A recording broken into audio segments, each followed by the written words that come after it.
Bonjour tout le monde, ravi de vous retrouver pour cette nouvelle revue hebdomadaire. Ça y est, on est en septembre, on est le 1er septembre. Donc comme chaque semaine, on va faire notre petite liste de valeurs. Donc beaucoup de biotech, hein. Au final, en ce moment, les biotech reprennent un peu le pas sur le reste, mais ça n'empêche qu'on a des biotech et aussi des parapétrolières, hein. Donc on fera le point de tout ça et avec l'indice CAC 40 en premier. Mais avant toute chose, si vous n'êtes pas dans ma liste de diffusion, je l'ai tweeté à midi, mais mon pack de 2 livres, mes 2 livres numériques, hein, que j'ai écrits, sont de nouveau disponibles jusqu'à dimanche soir. Donc c'est sur le site que ça se passe. Vous avez le lien directement sur la page d'accueil. Et sachez que voilà, je le fais que quelques fois dans l'année, à peine, avec une bonne réduction quand même aussi, vu que c'est un peu l'enjeu.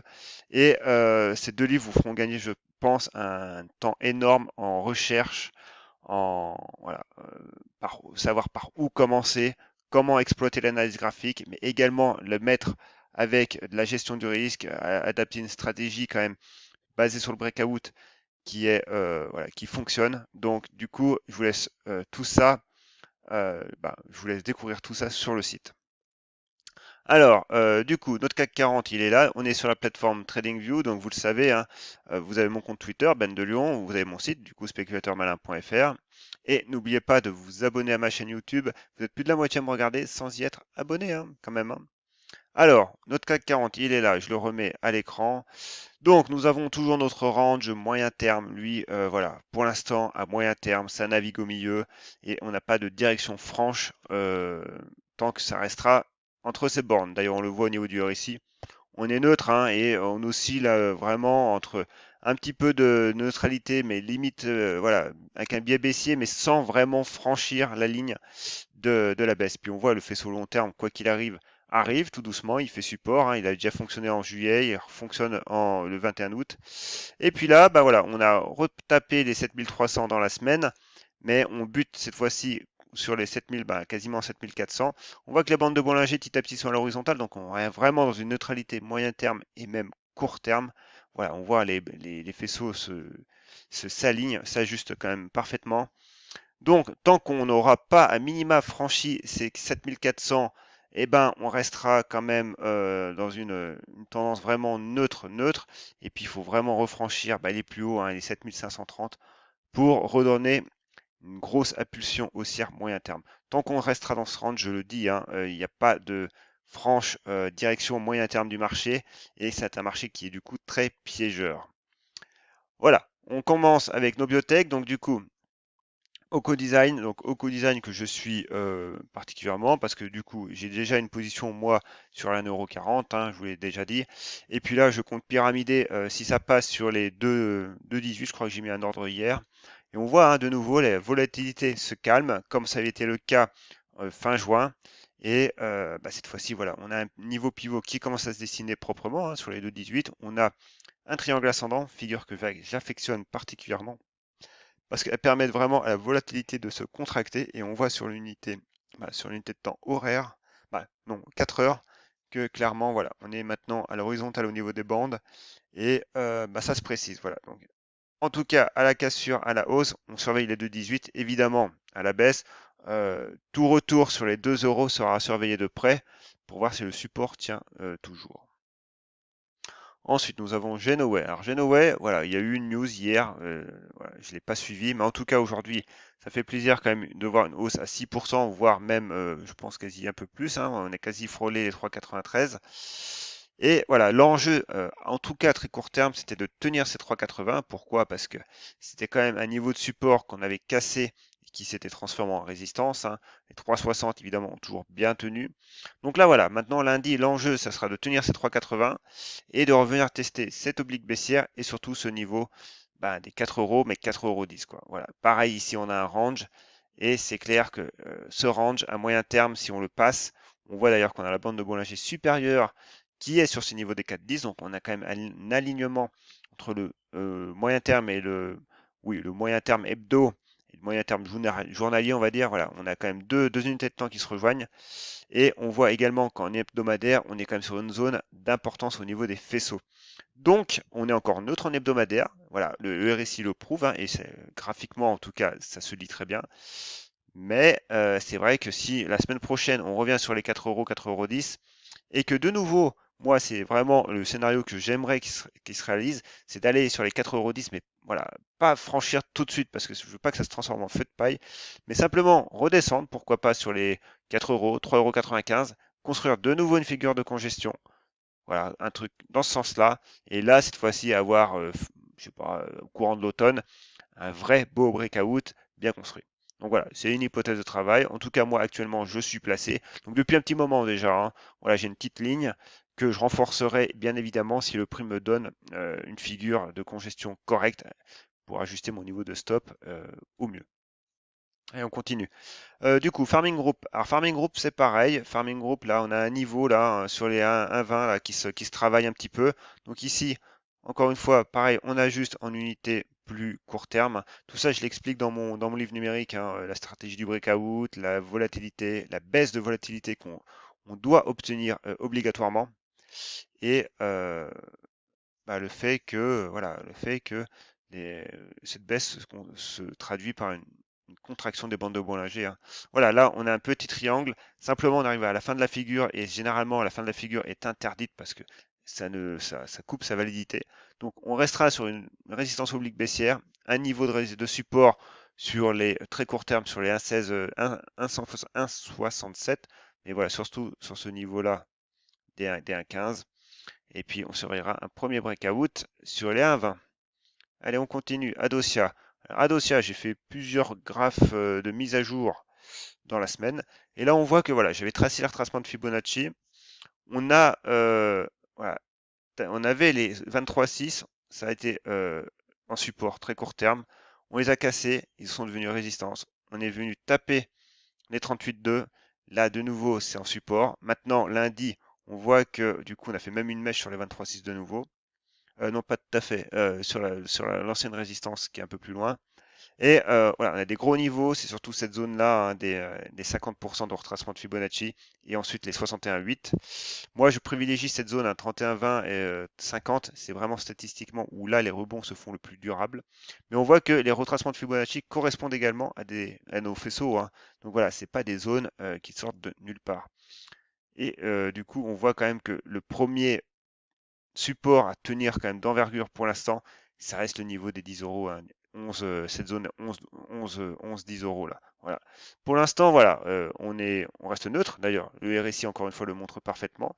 Il avait donné un signal précurseur, hein, voilà, on le voit ici, hein, en cassant la zone des 70 à la baisse.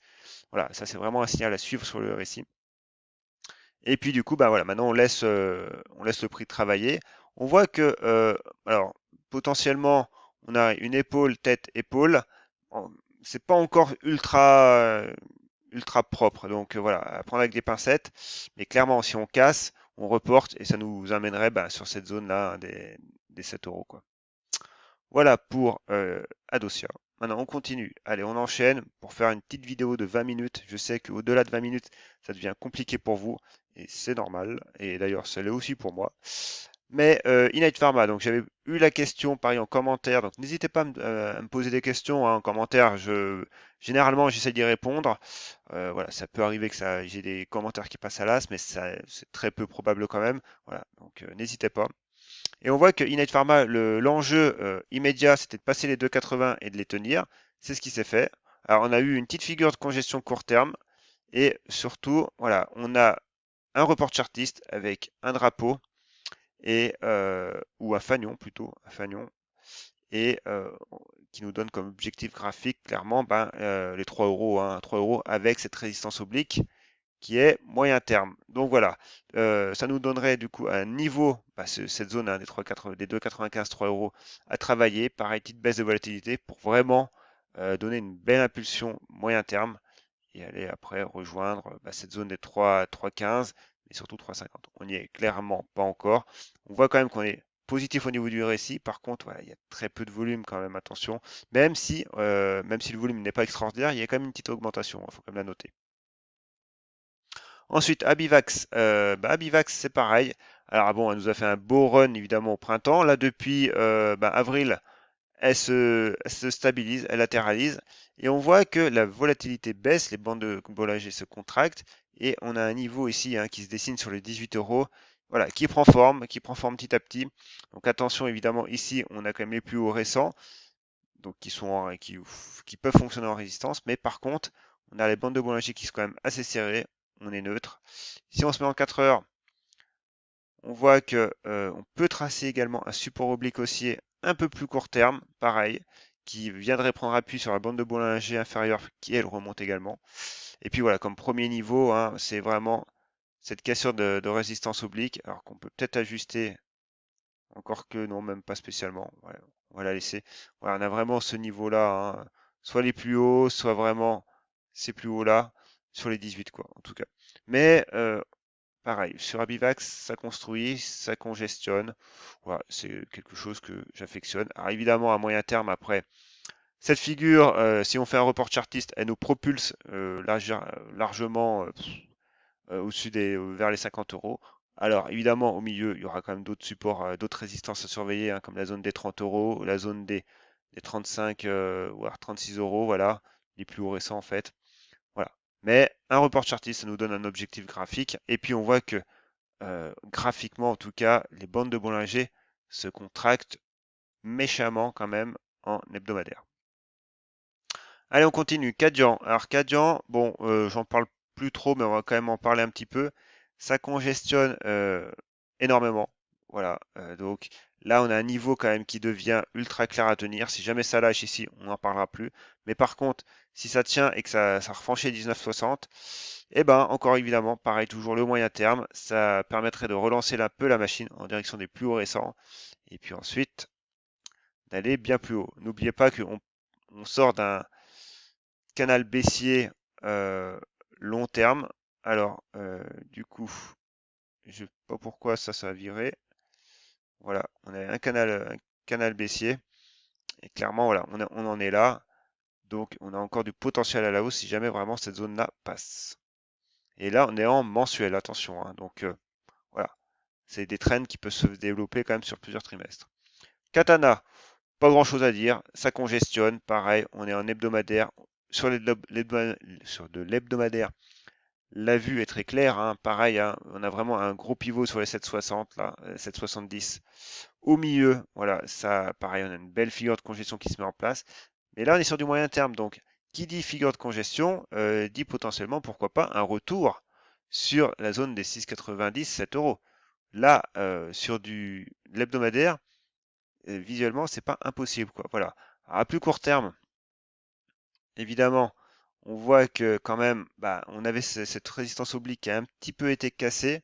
Et puis là, on latéralise dans un range un peu plus court terme, hein, entre les 7,50 et les 7,10.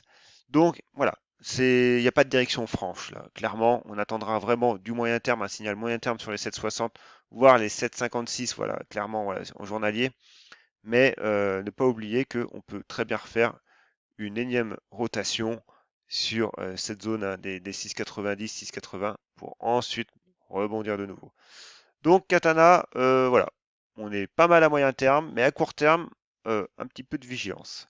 VK, Valourec, elle, bah pareil, très bien, hein, pareil pour info, moi je suis positionné sur les j'avais pris 12,50 ici. Alors, donc du coup, j'ai été exécuté, je pense, au centime près avant qu'elle baisse. Néanmoins, j'avais mon stop à 11,98, je crois, de mémoire. Donc voilà, je suis passé pas loin de me faire sortir.